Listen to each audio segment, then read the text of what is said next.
तुम गाओ गान यही श्री हरि शरणं श्री हरि शरणं। हे मन तुम गाओ गान यही श्री हरि शरणं श्री हरि शरणं। दिखता है भाव महान यही श्री हरि शरणं श्री हरि शरणं। दिखता है भाव महान यही श्री हरि शरणं श्री हरि शरणं। श्री हरि शरणं श्री हरि शरणं श्री हरि शरणं श्री हरि शरणं। श्री हरि शरणं श्री हरि शरणं श्री हरि शरणं श्री हरि शरणं। दिखता है भाव महान यही श्री हरि शरणं श्री हरि शरणं। दिखता है भाव महान यही श्री हरि शरणं श्री हरि शरणं। दिखता है भाव महान यही श्री हरि शरणं श्री हरि शरणं। रहना घर में हो या वन में रहना घर में हो या वन में। चिंता न रहे कोई मन में चिंता न रहे कोई मन में। निकले भीतर से तान यही निकले भीतर से तान यही श्री हरि शरणं श्री हरि शरणं। निकले भीतर से तान यही श्री हरि शरणं श्री हरि शरणं। श्री हरि शरणं श्री हरि शरणं श्री हरि शरणं श्री हरि शरणं।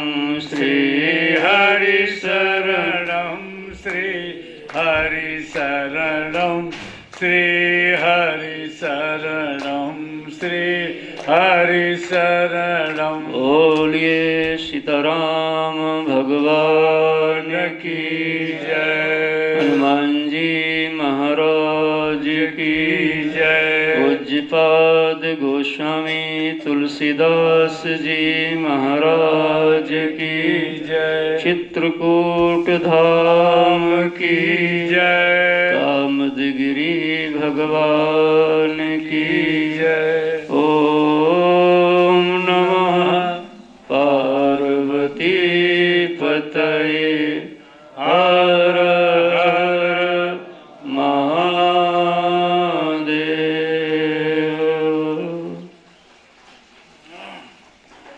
भगवान की अहेतुकी करुणा कृपा के फलस्वरूप पावन चित्रकूट धाम में भगवान कामदगिरि के चरण आश्रित होकर पावन मंदाकिनी माता के पावन तट पर अवस्थित इस राठी भवन में हम आप 7 दिवसीय आयोजित श्री राम कथा सत्संग तीर्थाटन साधना शिविर के मुख्य संकल्पकर्ता श्रीमान के शुक्ल जी, उनकी भार्या श्रीमती पूनम शुक्ल जी सहित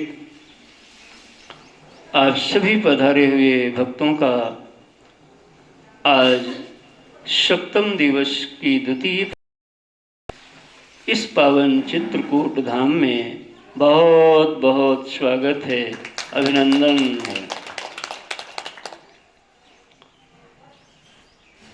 इस बार हम सब ने जिस प्रसंग का चिंतन करने का यत्न किया उसमें भरत जी के प्रसंग को भगवान के प्रति कैसा उनका भाव है और इस प्रसंग के माध्यम से हम साधकों को क्या क्या संदेश मिले, इसको देखने का प्रयास यथामति किया गया।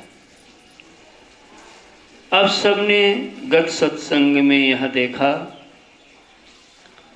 कि महाराज दशरथ के प्रयाण के उपरांत जब गुरुदेव ने सुदिन शोध करके सभा को आहूत किया, उस सभा में माताएं, गुरुदेव, मंत्री, पुरजन, परिजन सब विराजमान हुए और सभी ने सर्वसम्मति से गुरुदेव उस प्रस्ताव को प्रस्तावित करते हैं जो कैकेयी ने वरदान में भरत को राज गादी के लिए मांगा। प्रभु ने वनगमन करके एक बात पूरी कर दी, अब भरत तुम राजा बनो। भरत भैया सबके प्रस्ताव को सुने और सुन करके पूरी सभा में बड़े ही शील और संकोच के साथ कहा कि आप सबने जो बात कही है वह बात तो ठीक है, मैं उसको पूरा भी करना चाहता हूँ, लेकिन होतन ही परितोष न जी के, हमारे हृदय में कुछ जम नहीं रहा है, कुछ ठीक नहीं लग रहा है। हमें ऐसा लगता है यही ते जान्यो मोर हित कै आपन, इस काम से आपने हमारा कल्याण देखा है कि आप सबने अपना अपना हित देखा है। और भरत भैया ने प्राण पंक्ति को प्रकट किया। हे सभा में उपस्थित सभासदों, हित हमार सियपति सेवकाई, हमारा हित तो सीताराम जी के चरण सन्निधि में है। राजगादी पर बैठने से हमारा हित हमें नहीं दिख रहा है, हमारा तो हित भगवान के चरणों में बैठने से हमको दिखाई पड़ रहा है। यह कथा साधक के जीवन की कथा है। समाज विज्ञान अलग है और साधक विज्ञान अलग है। जो समाज की व्यवस्था है, हो सकता उसके लिए कोई चीज अलग हो और साधक का किसमें कल्याण है उसके नियम अलग होते हैं। कई बार हम दोनों साधक विज्ञान और समाज विज्ञान को मिलाने लगते हैं तो फिर बनेगा नहीं। यह प्रसंग साधक के जीवन का, भक्त के जीवन का प्रसंग है। अस्तु भक्त वही है जो अपना कल्याण पहले करने के लिए सोचे।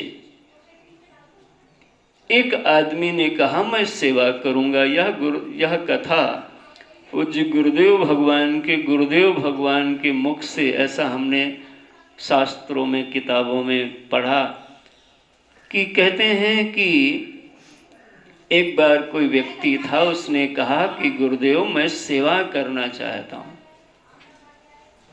तो पूछा क्या सेवा करोगे? तो कहा समाज में जाके हम सेवा करेंगे। तो जो व्यक्ति कह रहा था वो स्वयं उस समय, अब तो टीबी की बीमारी बहुत कम हो गई, एक घटना बहुत पहले की है, तो वो व्यक्ति टीबी की बीमारी से ग्रसित था। तो ये संक्रमण रोग है।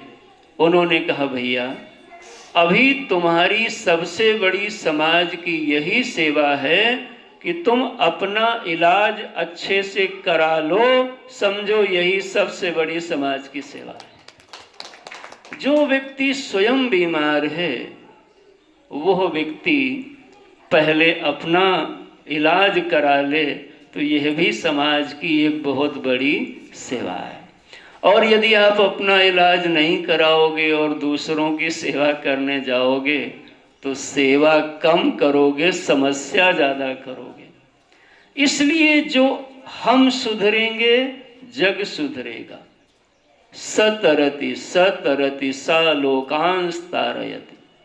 पहले खुद पढ़ो तभी आप टीचर बन पाओगे।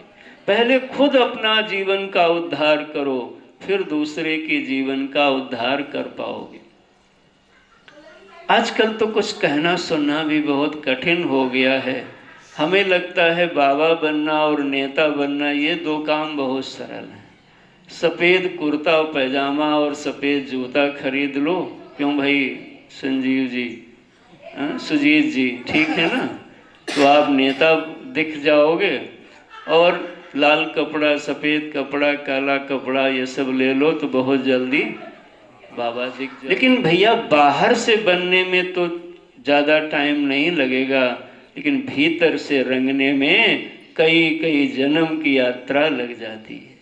रंग ना मन ना रंगाए, रंगाए जोगी कपड़ा, काम बनता नहीं। साधक कौन है? जो पहले अपना कल्याण करे। सतरति सतरति, नारद भक्ति सूत्र में देवर्षि नारद जी उपदेश करते हैं। वही भक्त है जो पहले स्वयं अपने को उद्धार करे, वही लोगों का भी उद्धार कर सकता है। तो ऐसे साधकों का यह प्रसंग है। भरत भैया महान संत हैं, परम संत हैं, और वह संत समाज की, भक्त समाज की, साधक समाज की केंद्र बिंदु हैं। हम सब उनके पथ का अनुगमन करें। उनके जीवन में ये बात आती है कि हित हमार सिय पति सेवकाई। इसका मतलब यही है कि हमारा आपका भी हित दुनिया के चरण के पकड़ने से काम नहीं बनेगा। भगवान का चरण पकड़ लो। नहीं तो लोग संसार को तो स्वार्थ से रिझाते रहते हैं, स्वार्थ पूर्त होता है, हटते रहते हैं, लेकिन कल्याण तो नहीं होगा। कल्याण तो भगवान के चरण पकड़ने से ही होगा। चले, कई दिन आज विश्राम दिवस से सारी बातें कह चुका हूँ। अस्तु, निष्कर्ष के रूप में जिन बातों को हमें ध्यान रखना है उसकी ओर आपका ध्यान हम खींचना चाहते हैं। जब भी साधक बनोगे, पहले तो साधक कौन है ये समझो। साधक उसी को कहते हैं जिसके सामने कोई साध्य होता है, और उस साध्य को पाने के लिए जो चलता है उस जीव का नाम साधक होता है। और जिस प्रक्रिया से चलता है, जिस उपाय से चलता है, उसका नाम साधना होता है। तो साधक, साधना और साध्य, इन त्रिपुटी के बीच पूरी यात्रा संपन्न होती है। भक्तजनों, साध्य भी अनेक हैं। इस मानव जीवन में 4 साध्य बताए गए कि हम सब इसमें से 4 में से कोई न कोई हमारा साध्य जरूर होगा। आप सोच के देखो, हमारे ऋषियों ने कैसे सोच के रख दिया कि वो मनुष्य चाहे आज 2024 का हो और या आगे भविष्य में होगा या पूर्व में हुआ हो, उसके अंतःकरण में यही 4 साध्य हैं और यही 4 साध्य होंगे। ये मोटा मोटा वर्णन किया। इसमें छोटी छोटी बातें, दरमियानी बातें अनेक निकल सकती हैं। 4 साध्य में पहला साध्य है जीव का, जिसको नाम है धर्म। दूसरा है अर्थ, तीसरा है काम, और चौथा है मोक्ष। इनको जब क्रम से देखोगे तो पहले धर्म रखा ऋषियों ने, फिर अर्थ रखा, फिर काम रखा और फिर मोक्ष रखा। लेकिन हम सब जब अपनी बुद्धि से सोचते हैं तो हमें ना तो पहले धर्म तो लगता ही नहीं, लगता ही नहीं कि धर्म भी साथ दे है।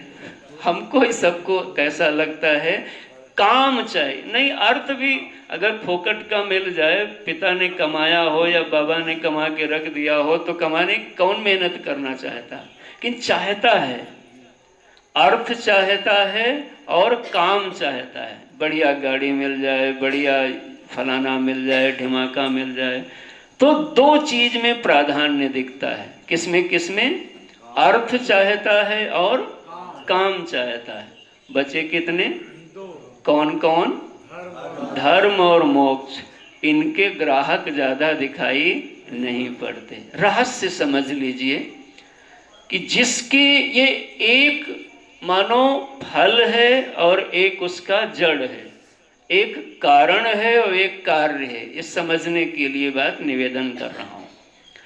अगर किसी के पास में धर्म होगा तो उसके पास में अर्थ जरूर आएगा, और अगर धर्म नहीं होगा तो अर्थ भले ही कहीं आ जाए झोंका वोंका से, लेकिन आंधी से ही सरक जाएगा।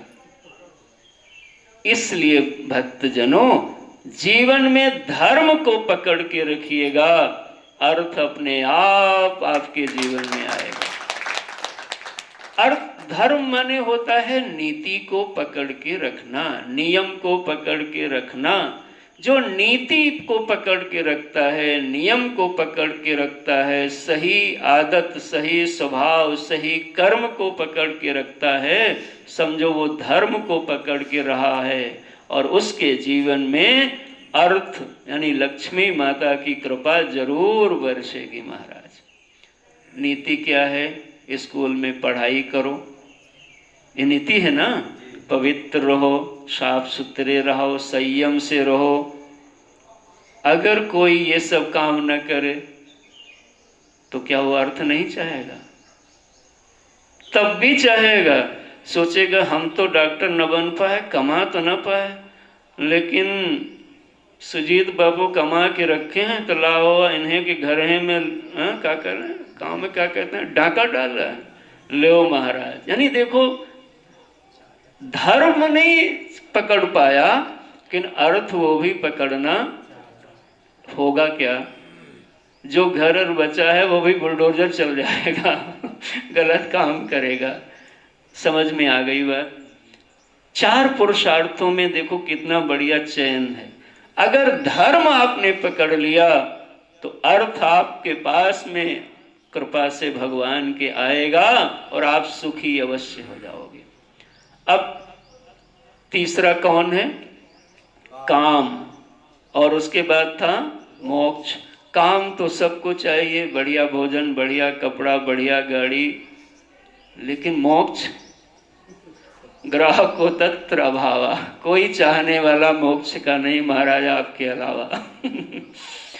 ये भी एक खेल इसमें भी समझो।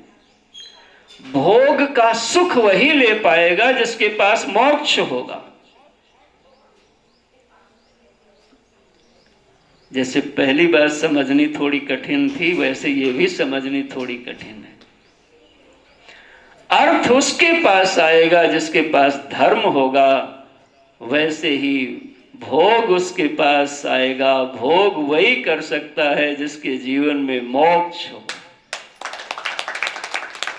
बंधा हुआ आदमी, बंधन का आदमी क्या भोग करेगा? वो तो खाली डरे के मारे मरा ही जा रहा है, 10 ठो दवाई खा रहा है, क्या भोग करेगा?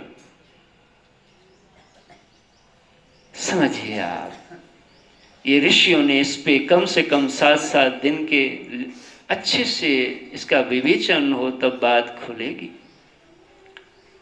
बेसिक बात इतनी समझनी है कि इन लक्ष्यों में से, 4 साध्यों में से कोई न कोई साध्य किसी न किसी का जरूर होता है। कोई धर्म चाहता है, कोई अर्थ चाहता है, कोई काम चाहता है और कोई मोक्ष चाहता है। इन चारों के अलावा ध्यान से जरा देखिएगा बात को, जो साधक है और वो साधक जो भक्त साधक है, उसकी एक और मांग हो जाती है। वो क्या मांगता है? हमारे भरत भैया जब चित्रकूट धाम में प्रयागराज में जब पधारे और प्रयागराज का दर्शन किया, तो वहां पर मांगा कि मांगू भीख त्यागी निज धर्मो, मांगू भीख त्यागी निज धर्मो, आरत काहन करई कुकर्मो, मांगू भीख त्याग निज धर्मो, आरत काहन करई कुकर्मो, अर्थ न धर्म न काम रुचि, गति न चाहूं निर्वाण, जन्म जन्म रति राम पद, यह वरदान नयान। जो भक्ति की तरफ झुका हुआ साधक है, वो कहता है हमको मोक्ष भी नहीं चाहिए। तो कहा कुछ नहीं चाहिए? कहा कुछ चाहिए। क्या चाहिए? तो कहा हमको, भरत जी कहते हैं, हमको जन्म जन्म रति राम पद, हमें राम जी के चरणों में रति चाहिए। रति कहते हैं रस को। ऐसी कृपा करो तीर्थराज, हमें भगवान के चरणों में रस आए, आनंद आए, हमारा मन मधुप जैसे लगा रहे, ये हमारा वरदान दे दो। बात घूम फिरा के वहीं पहुंच जाएगी। भक्ति के आचार्य पांचवा पुरुषार्थ इस परम भक्ति को मानते हैं, रस भक्ति को मानते हैं। सखा परम परमार्थ एहु, मन क्रम वचन राम पद नेहु। इसको गीता में भगवान ने आत्मरति कहा, जिसको भरत भैया ने राम रति कहा। हमारे भगवान भाष्यकार ने उसको आत्मरति कहा, वेद भगवान ने आत्मरति कहा, उसको शास्त्रों में स्वरूप रति कहा गया। ये सब नाम भिन्न भिन्न हैं, समझें आप। तो जो साधक है और ऐसे लक्ष्य के लिए चलता है, वो साधक है, भक्त है।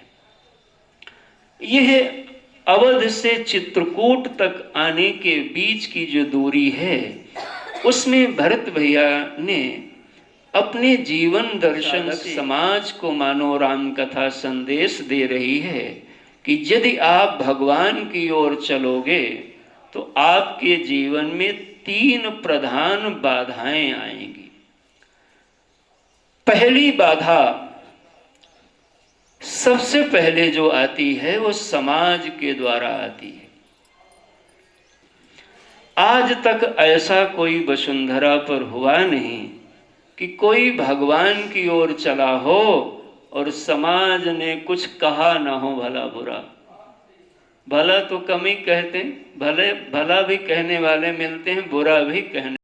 आप अपना अनुभव मुस्करा रहे हैं लोग। मीरा जी माने ये हमारी मीरा जी नहीं, चित्तौड़ की मीरा जी। जब भगवान से मन लगा तो किसी का कुछ बिगाड़ रही थी क्या? कोई गलत काम कर रही थी क्या? लेकिन मीरा जी भगवान की भक्त न बने, बाकी चाहे जो बनना हो बन जाएं, समाज को कोई दिक्कत होगी? बोलो भैया। आदमी चोर हो जाए, शराबी हो जाए, आलसी हो जाए, जो भी होना है हो जाए, लेकिन भक्त न हो जाए। अच्छा, ये सब हो जाए तो कोई नहीं कहता कि दिमाग खराब हो गया क्या? लेकिन अगर कोई भक्त हो जाए, डॉक्टर साहब को भी कई लोग कह रहे थे कि दिमाग तुम्हारा खराब हो गया, मतलब उनको लगा कि इनका दिमाग। अगर आप भगवान की ओर चलते हो, भक्त बनते हो, तो हमारे समाज में कुछ ऐसे बहादुर लोग हैं जिनको ये समझ में आता है कि तुम्हारा दिमाग अब खराब हो गया है।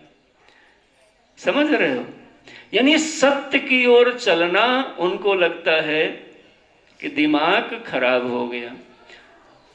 प्रहलाद जी ने क्या काम किया बताइए? किसी का भाई कोई खेत हड़पा था, जमीन हड़पी थी, विरोध किया था अपना भगवान से, और वो तो पिता की आज्ञा मानना चाहते थे, माना भी था प्रारंभ में, लेकिन जब विद्यालय जाते जाते वो कुम्हारिन काकी के यहाँ अग्नि में बिल्ली के बच्चों की जो कथा आती है कि प्रहलाद भैया ने देखा कि अग्नि के बीच में रखे हुए बिल्ली के बच्चे नारायण की कृपा से जलने से बच गए, तो उनको लगा भगवान जो अग्नि में रखे हुए बिल्ली के बच्चों को बचा सकता है वही भगवान हो सकता है। हमारे पिताजी जो कह रहे हैं कि हम भगवान हैं और सब लोग कह रहे हैं नारायण का नाम जपना बंद करो, हिरण्यकश्यपाय स्वाहा, ये भगवान नहीं हो सकते।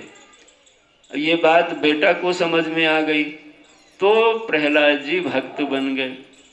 अब भक्त बन गए तो देखो आप, पूरा का पूरा लोगों ने कहा कि इसका दिमाग खराब हो गया। आप सब भी जब पहली बार चले होंगे या अभी भी आप कथा कराने के लिए चलो, भगवान की ओर चलो, तो लोग पूछ, आप बताओ कि वहां ससुराल में जा रहे हैं, लोग कहेंगे ठीक। आप कहो जा रहे हैं जरा वृंदावन, चित्रकूट जा रहे हैं, हरिद्वार जा रहे हैं, तो लोग नीचे से ऊपर तक देखते हैं, कुछ ठीक है ना सब, तबीयत वगैरह। इस समाज की मानसिकता का दर्शन करिए। भरत भैया चले भगवान की ओर, अपने जीवन से संदेश प्रकट रहा है कि हे साधकों, तुम चले कि नहीं चले इसकी भी परीक्षण इसी कथा से कर लो। अगर तुम्हारा पैर बढ़ेगा तो उसकी पहचान है कि समाज में कोई न कोई व्यक्ति तुम्हारा विरोध जरूर करना चाहिए और करेगा, और अगर तुम्हारा कोई विरोध अभी तक नहीं किया है तो समझो अभी तुम चले नहीं हो, खाली बैठे हो गरी में, क्योंकि जैसे ही चलोगे तो लोग समझाएंगे। ये पहली बाधा है समाज के द्वारा। जब भी कोई साधक भगवान की ओर चलता है तो समाज से कोई न कोई विरोध करने वाला, कुभाव करने वाला, बुरा बोलने वाला, हमको तो न जाने कैसे कैसे श्लोक सुनाते थे लोग, आजकल तो सब सुनते हैं अब वही लोग, कई उसमें से।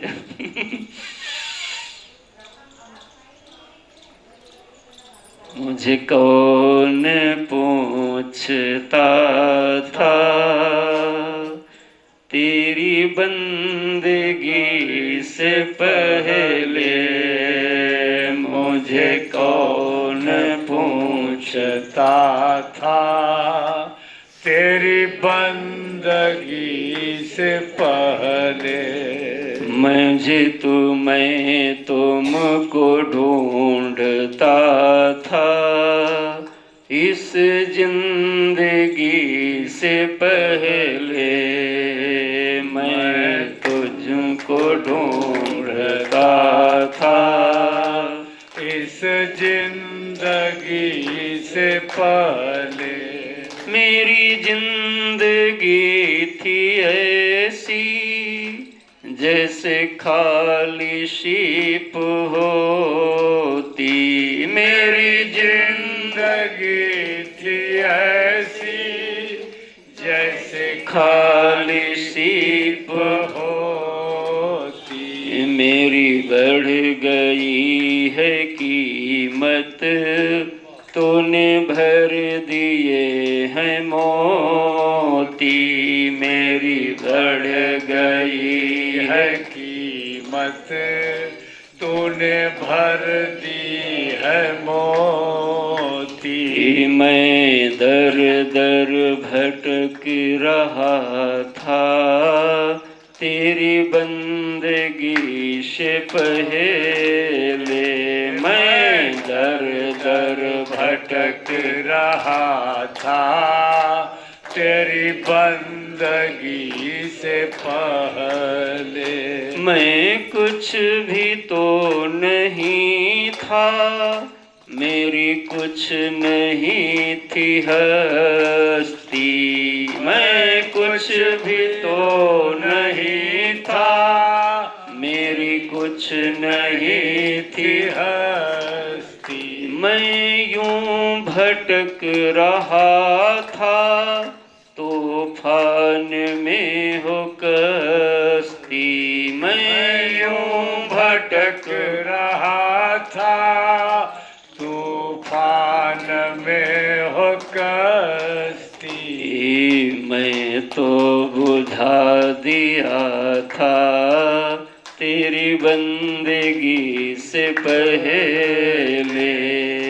मैं तो बुझा दिया था तेरी बंदगी से पहले। तू तो प्रभु बड़ा है, तेरी रहमतें बड़ी है। तू तो प्रभु बड़ा है भगवान, तेरी बंदगी बड़ी है। तू तो प्रभु बड़ा है, तेरी रहमतें बड़ी हैं।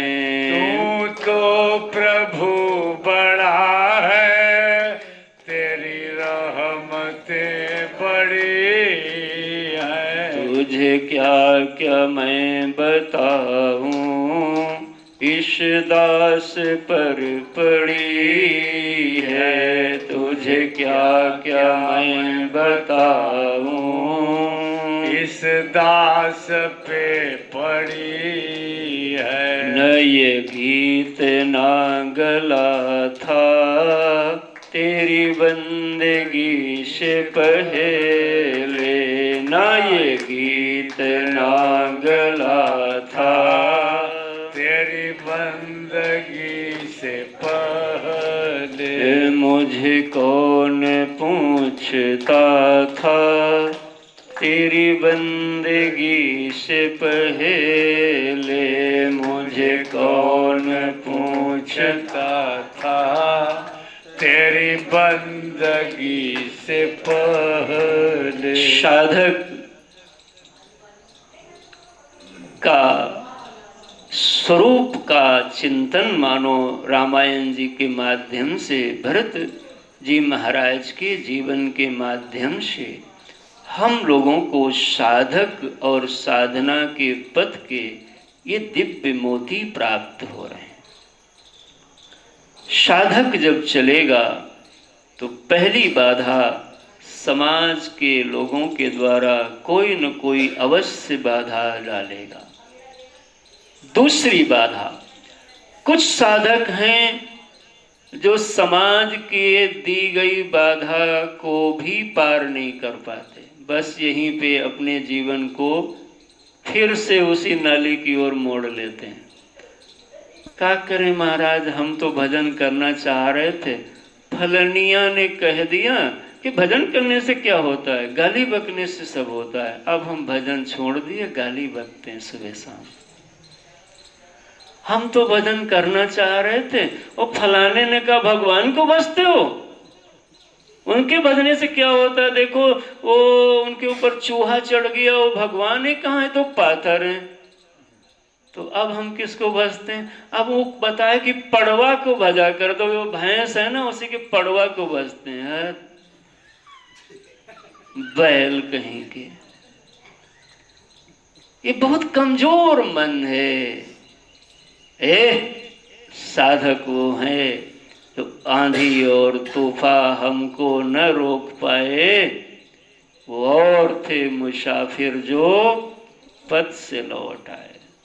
जब से चला हूँ मंजिल पे ही नजर है, मैंने कभी मोड़ कर पत्थर नहीं देखा। चरई वेदी साधक ही क्या जो रुक जाए, और साधक ही क्या। मीरा को लोगों ने समझाया तो उन्हें क्या किया, मान के भी कान भर। मीरा ने कहा मैंने लियो गोविंदो मोल, कोई कहे महंगो कोई कहे सहंगो, मैंने लिया हृदय तराजू, अब वापस नहीं कदम आएगा। यही साधक जो अरे गहरे लोगों के समझाने से समझ जाए वो साधक क्या खाक है। भरत भैया को पूरी सभा में समझाने की कोशिश की गई और भरत भैया ने पूरी सभा को समझा दिया, ये साधक है। चलोगे तो कोई न कोई समाज से आपको टोकेगा, भला बुरा बोलेगा, सुनने का जरा दमखम रखना और अटकना नहीं, उससे लड़ना नहीं, उससे नहीं, वहीं रह जाओगे। तुम भी लड़ा लड़ा करने लगोगे। आए जा रहे थे चित्रकूट भजन करने, रास्ते में कोई कह दिया कहाँ जा रहे हो, कहा चित्रकूट का, ये की दाल। अच्छा कहा रुको चित्रकूट बाद में जाएंगे, बोले तुम्हारा मुंह तोड़ देंगे। मुंह तोड़ने लगे, इतने में दरोगा जी आए, उनकी टांग तोड़ दिए, थाने में बंद कर दिए। तब वो दरोगा इनको ढूंढे कि फोन करा तो दरोगा जी से छूट जाए। ये साधक नहीं। साधक ना तो बात मानता है, अरे गहरे लोगों की, अपने गुरुदेव की मानता है, शास्त्र की मानता है, श्रेष्ठ जनों की मानता है। महाजनो एन गतः सपंथा, लेकिन लेमन चूस जैसे लोगों की बात नहीं मानता, जिनका कोई वजूद नहीं, कब पिघल जाएं। और चींटी और अलग बात, तद्दत ऐसे लोगों को दूर रखता है। दुर्गंध है विचारों की, बच के रहो।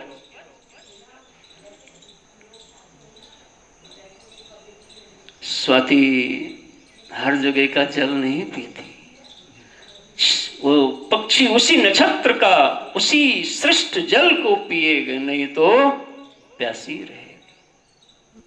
क्वालिटी पसंद लोग बनो। कोई कुछ भी बता जाए, काहे के साधक हो। विवेक पैदा करो, तप पैदा करो, तपस्या पवित्रता पैदा करो, स्वयं को बुलंद करो। कुछ लोग पहली बाधा में ही फेल हो जाएंगे। समझाने पे अच्छा तुम भी बिगड़ गए आजकल, समझ लो आपका सही ट्रैक चल रहा है, सही दिशा में जा रहे हो। अगर कोई विरोध न करे तो समझना कि तुम चल नहीं रहे हो, भ्रम है चलने का। कोई न कोई तो मिलना चाहिए विरोध करने वाला। दूसरी बात, यदि समाज के विरोध पर आप पास हो गए, आगे निकल गए, नहीं रुकी साधना, तब कोई न कोई दैविक शक्तियां आपकी परीक्षा लेने के लिए रोकेंगी। हो सकता बीमारी कुछ, हो सकता घरी में कुछ खटर पटर हो सकता कोई कुछ भी, अब हम नाम किसका किसका लें, कुछ भी हो सकता है। कोई इधर उधर की झंझट फंस सकते हो, ये भी आपकी दूसरी परीक्षा है। कुछ लोग पहली तो पास कर जाते हैं, समाज है उसको समझ लेते हैं, लेकिन इस दूसरी वाली में अटक जाएंगे। दूसरे बैरियर तक ही उनकी साधना, क्या बोलते हैं, विराम होने लगती, बस हो गया भजन। ये दैवी बाधा है, इसमें भी आपको रुकना नहीं है। ये भरत भैया परम संत का संदेश। भरत जी जब चले तो पहली बाधा समाज यानी श्रृंगवेरपुर में आई। सब धनुष बाण लेकर के लड़ने के लिए आ रहे हैं। परीक्षा हुई, पास हो गए। तब जब प्रयागराज के आगे चले तो समाज तो नहीं, लेकिन इंद्र देवता लोग परेशान हो गए और बाधा डालने की कोशिश की, लेकिन भरत जी उसको भी पार कर गए। आप के सामने भी दैवी रूप से कोई न कोई बाधा आ सकती है, परिस्थितियां प्रतिकूल हो सकती हैं, कोई न कोई घटना हो सकता है। आप राजी रखना अपने मन को, अगर साधक हो तो। तीसरी बात और अंतिम बात, जब कोई निकटवर्ती आपके लिए बहुत बड़ी समस्या बनने के लिए खड़ा होने लगे, तो समझना कि अब भगवान का मिलन बिल्कुल करीब है। यह पूज्य संतों से हमने 3 सूत्र सुने हैं कि जब साधक के जीवन में कोई बहुत करीबी विरोधी बनने लग जाए, जिनका जो हमारे ही थे वही आज हमारा विरोध के लिए खड़े हो गए, तो समझना अब भगवान का मिलन बहुत करीब ही है। भरत जी पहुंचते हैं तो भरत जी के ही भैया ही हैं, लेकिन लखन भैया वो भी वीर मुद्रा में बैठ गए। और लक्ष्मण पहाड़ी पे दर्शन करने सब लोग गए थे ना, हमारे साथ वाले तो गए थे। राय साहब नहीं है भैया क्या? अच्छा, उनको हमने कुछ काम लगाया था तो लग रहा, तो वहां तक पहाड़ी पे सब चढ़ गए और भी सब माताएं लोग भी गई थी। बड़ी ऊंची पहाड़ी, वहीं वीर मुद्रा में लखन भैया बैठ गए। कहा आज मैं भरत जी को और सबको यहीं निपाट। देखो कैसा भाव आ गया मन में। ये तीसरी बाधा है। साधक हो तो इसको भी भगवान की कृपा से जीत जाओगे, और जो 3 बाधा पार कर लेता है उसको परमात्मा की प्राप्ति अवश्य हो जाएगा। पहली बाधा सामाजिक बाधा, दूसरी बाधा दैविक बाधा, और तीसरी बाधा पारिवारिक बाधा। कोई न, ये तीनों बाधाएं, किसी न किसी संत का, भक्त का चरित्र उठाओ, ये तीनों बाधाएं आपको देखने में नजर आ जाएंगी। श्री भरत जी महाराज परम संत हैं और यह तीनों बाधाओं को पार करते हुए चित्रकूट कल पधारे। भगवान से मिलन हुआ। कहूँ पट कहूँ निसंग धनु तीरा, उठे राम सुन प्रेम अधीरा। भगवान ने हृदय लगा लिया। आगे की क्रम को मैंने कल बताया था। गुरुदेव ने सूचना दिया महाराज के प्रणय की। भगवान राम ने पिता के लिए सब कर्म को पूर्ण किया। कुछ दिन ऐसे ही क्रम निकलता रहा, कोई बात सूझती नहीं, बात बनती नहीं। एक दिन वशिष्ठ जी गुरुदेव हैं, भरत जी पास में आए, प्रणाम करके बैठे, तो गुरुदेव ने कुछ कहा। जो कहा है यह वशिष्ठ भगवान सबके गुरुदेव हैं, इसलिए बात आप भी सब समझ लो। मानो न मानो, खुशी आपकी। इस दुनिया में मालिक केवल भगवान ही हैं। बाकी जिसको अपने को मालिक मानने की बहुत इच्छा हो, हम कब मना कर पाएंगे? हम मानो भाई, लेकिन इस शास्त्र कह रहा है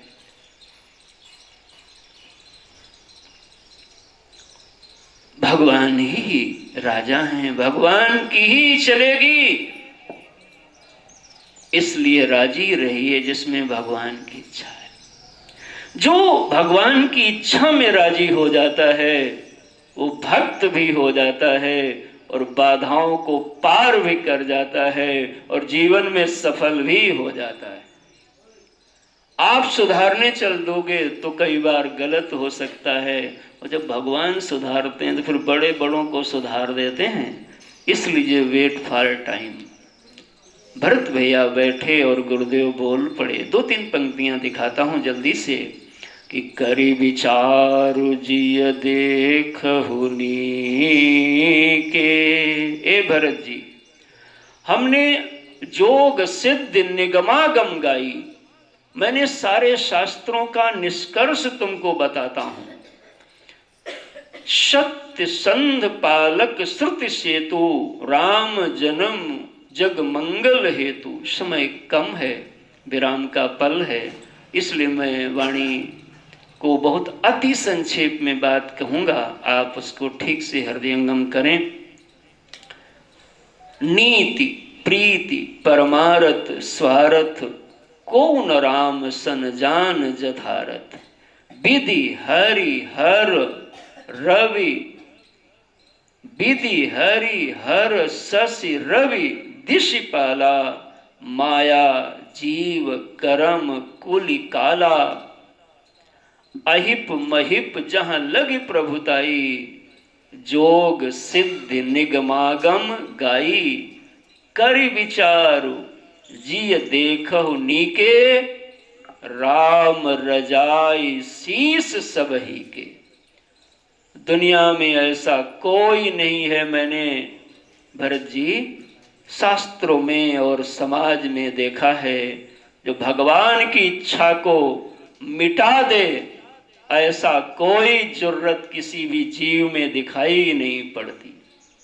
राम रजाई शीश सब ही के, इसलिए राखे राम रजाई रुख। देखिए ये सदगुरु हैं, किसका रुख रख रहे हैं? अपन की तुम्हार। ये इसी में समस्या होती। हम ये चाहते हैं, तुम कौन हो? पिता की चाहो, गुरु की रखो, अपनी ज्यादा न रखो। और जब आदमी अपनी ज्यादा रखने लगे तो समझो ज्यादा दिन नहीं टिकेगा। वे भागने का टाइम इसका है, क्योंकि महापुरुष ज्यादा ये जो मैं करता है उसको टिकते समझ जाते हैं। भाई किसका रुख रखना है?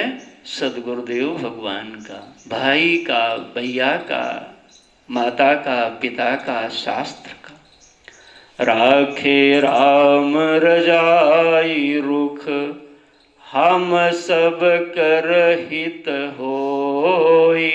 ये कौन कह रहा है? गुरुदेव जी समझा रहे हैं कि भगवान का रुख रखने में ही सबका कल्याण है। समुझ सयाने करहो अब, सब मिली सम्मत सोई। निष्कर्ष ये है कि गुरुदेव ने समझा दिया भरत जी को कि आप वापस तो ले चलने के लिए आए हो, लेकिन जिद न करना, क्योंकि राम जी की इच्छा में रहना ही यही मंगल की खान है। और जो भगवान से भी जिद करता है, उसकी कथा बदल जाती है। ये कथा भरत जी को नहीं समझनी है, हमें और आपको समझनी है। कई बार घर परिवार में, समाज में, आपस में ऐसे प्रसंग उपस्थित हो जाते हैं कि जीव छटपटा जाता है। छटपटाइए नहीं, इंतजार करिए और अपने सत्कर्म में लगिए, पुरुषार्थ में लगिए, विवेक में लगिए, और मान लो कि आपका कोई न कोई इसमें मंगल भगवान बना देंगे। जिद ना करिए, हठ ना करिए। समझाया, भरत जी बहुत खुश हुए और बाद में सब लोग राम जी के पास में जाकर के बैठे और चर्चा का प्रारंभ हुआ कि कुछ ऐसा मार्ग बने कि जिससे सब लोग आए हैं, यहाँ कष्ट उठा रहे हैं, सबको जाना यहाँ तप कर रहे हैं, लेकिन कोई भरत जी संकोच में बोल नहीं पाते। और प्रभु सोचते हैं कि पिता ने इस वचन को रखने के लिए प्राण तोड़ दिया और हम दो भाई उस वचन को तोड़ दें, यह तो बड़ा अपयश होगा। इसलिए कुछ कहा नहीं जा रहा, मन ही मन चिंतन हो रहा। कई दिन गुजर गए। यहीं पर श्री जनक जी महाराज सुनैनाम्बा के साथ जनकपुर से पधारे। बोलो जनक राज महाराज की जय। उनका यथोचित स्वागत सत्कार हुआ। बड़ा सुंदर ये सब प्रसंग हैं। समय अभाव से हम केवल नाम लेके ही प्रणाम कर पाएंगे। सब लोग मिले। कौशल्या जी ने कहा, बहू सीता जी से, सीता जी माँ से मिलाइए। आजकल की लोग होते तो पूछबे न करते, पहले जाके पहुंच गए होते। ये भारत के संस्कार हैं। सिया जी मिलने जाती हैं। और जब सब लोगों ने तपस्विनी के वेश में स्या जी को देखा तो जनकपुर के समाज के नेत्र सजल हो गए। और जनक जी कहते हैं, बेटी,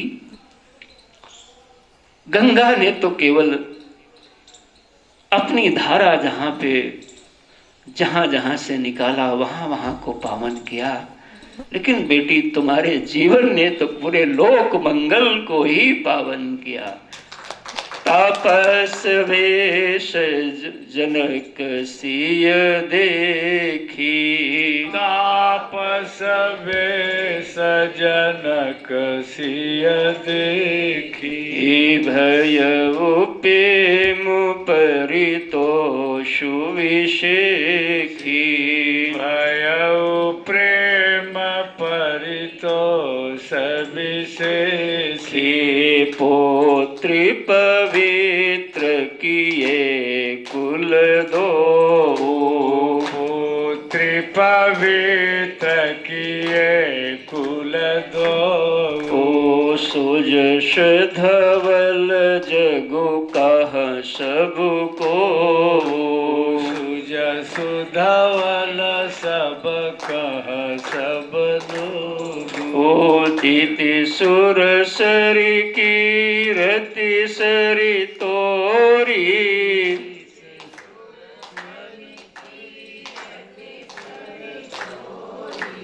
गवनु कीन विधि अंड करोरी, गवन कीन विधि अंड करोरी, गंग अवनि थलतीनि बड़े रे, गंगा अवनि थलतीनि बड़े रे, यही के किए सा समाज घनेरे, यही के साधु समाज घनेरे। अरे बेटी, तुम्हारी कीर्ति तो गंगा मैया जहाँ गई वहाँ प्रधान रूप से 3 तीर्थ बने, हरिद्वार, प्रयागराज और गंगा सागर।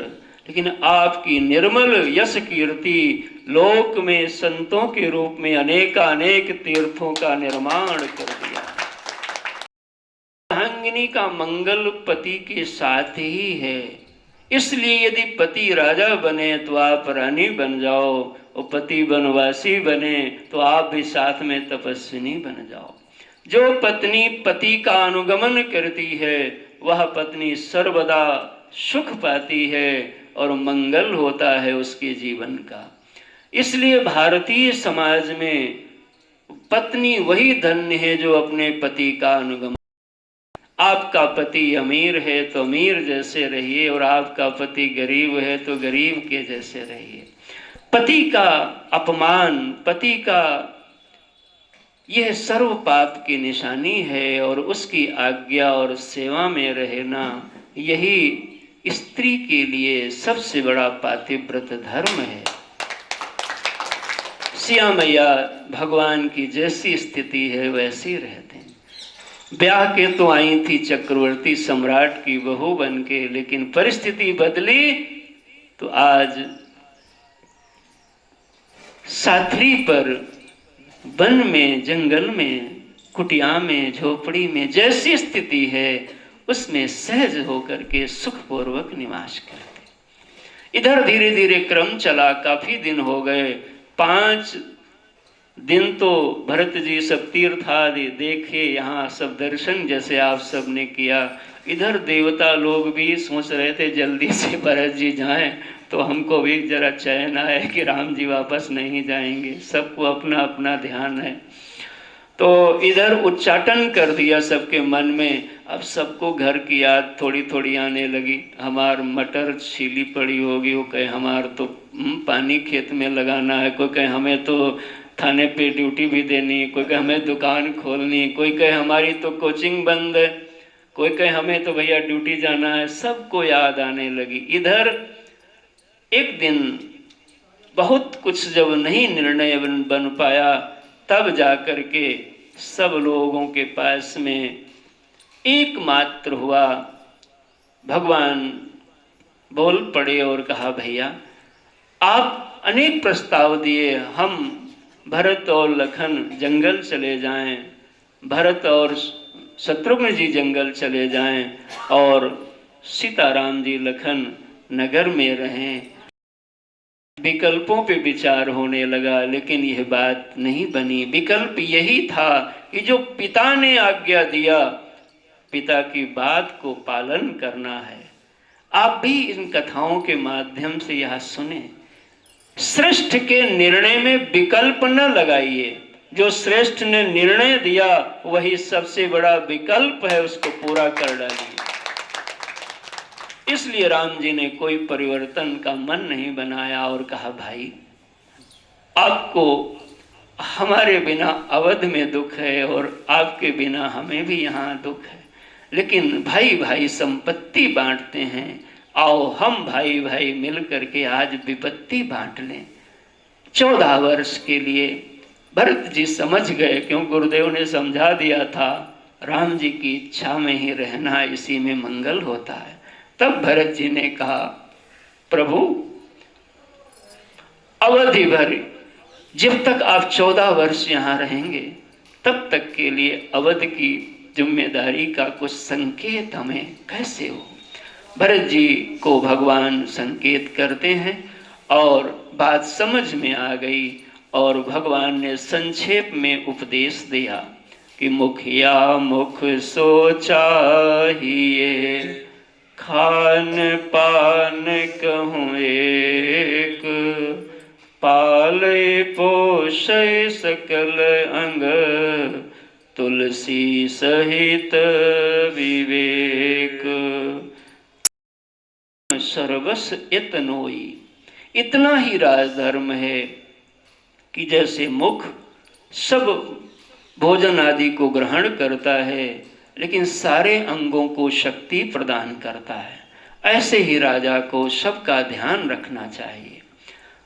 आश्रय के रूप में देखो, अभी गीता में भी आपने आश्रय की बात सुनी और यहाँ भी आश्रय के रूप में भरत जी को भगवान ने अपनी पावरी दे दिया। प्रभु करी कृपा पावरी दीनी, प्रभु कर कृपा पावरी दीनी, सादर भरत शीश धरि लीनी, सादर भरत शीश धरि लीनी, चरण पीठ करुणा निधान के, चरण पीठ करुणा सभी गाओ। निधान के, जनु जुग जामिक प्रजा प्राण के, जनु जनु जनु जन जामिक प्रजा ज्ञान के, संपुट भरत स्नेह रतन के, संपुट भरत स्नेह रे, आखर जुग जनु जीव जतन के, आखर जुग जनु जीव जगत के। मांग्यो विदा प्रणाम करी, राम लिए उरलाए, लोग उचाटे अमरपति, कुटिल कुअवसरो पाए। बोलो भरत भैया की जय, राम भगवान की जय। चरण पीठ को सिर पर पधरा करके भरत जी को आश्रय मिल गया, प्रणाम किया, भगवान ने गले लगाया। इतने में देवताओं ने सबके मन में वो घर की याद कर दी। अब सबको लगता बस अब जल्दी हो, और इधर विदा का हुआ। यात्रा चली, जमुना उतर पार सब भयऊ, शो बासरु बिन भोजन गयऊ, उतर देव सरि दूसर वासु, राम सखा सब कीन सुपासु, सई उतर गोमती नहाए, चौथे दिवस अवधपुर आए। जनकराज भी अयोध्या पधारे और गुरुदेव जनकराज की देखरेख में सिंहासन पर भगवान की चरण पादुकाओं को पधराकर भरत जी आज्ञा मांग मांग करके काम करने लगे। माताओं से कहा, भगवान धरती पर सोते हैं, हम सेवक हैं, सेवक को स्वामी के बराबर बैठना रहना यह अपराध है, इसलिए हमें तो जमीन के भीतर रहना चाहिए। अस्तु आज्ञा मांग करके नंदी ग्राम में गुफा बनाई और भगवान धरती के नीचे भरत भैया अपनी तपस्या में लीन हो गए। राम के काम को भी करते और राम का नाम भी लेते। तस्मान अनुस्मर युद्ध च, भगवान का स्मरण भी करो और भगवान का नाम भी लो। इधर जीवन धीरे धीरे आनंद सब बढ़ने लगा। भगवान की इधर लीला चल रही है और बाबा लिखते हैं कि सिय राम प्रेम पियोस पूरन होत जन मन भरत को मुनि मन अगम जम नियम समदम विषम व्रतया चरत को दुख दाह दारिद्र दंभ दूषण सुजस मिस अपहरत को कलिकाल तुलसी से सठन हठि राम सन मुख करत को भरत चरित करने मु तुलसी जो सादर सुनहि श्री राम पद प्रेम अवश्य होय भवरस विरति। इस प्रकार से यथामति संक्षेप में यह प्रसंग हम सब स्मरण किए। यह प्रसंग भगवान के चरणों में ही त्वदीयं वस्तु गोविंदम तुभ्यमेव समर्पय, प्रभु प्रसन्न हो, यही सबसे बड़ी पूंजी है। आगे भगवान अयोध्या कांड यहाँ पर जब पूर्ण हुआ, भरत भैया नगर में रहने लगे और प्रभु अरण्य कांड में लीलाओं के क्रम को बढ़ाते बढ़ाते अनेक लीलाएं हुई। और एक दिन सिया जी से कहा, आप पावक में निवास करो, आपका हरण तो कोई कर नहीं सकता, लेकिन लीला करना है, इसलिए छाया सीता को प्रकट किया और वहाँ से हरण की योजना सब बनी।